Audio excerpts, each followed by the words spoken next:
dahil hindi nga naging successful ang operasyon nga nito ni Perry na makarinig na nga siya. Tanging ang cellphone pa nga lang niya ang paraan upang makapag-usap nga sila nito ni Minchi. Ang pinag-usapan nga nila dito ay tungkol nga sa pagkatao nga nito ni Jenny.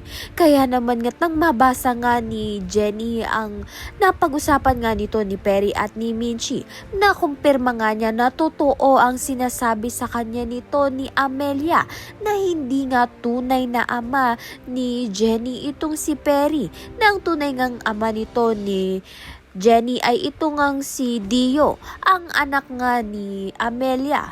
Samantalang wala ngang panahon ito ngang si Minchi at wala nga siyang kabalak-balak na sabihin dito nga kay Jenny ang katotohanan tungkol nga sa pagkatao nito.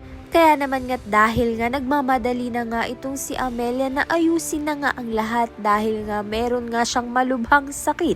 Siya na nga mismo ang nagsabi dito kay Jenny na apo niya nga ito at parte nga ng pamilya ni Jenny ito ngang si Amelia.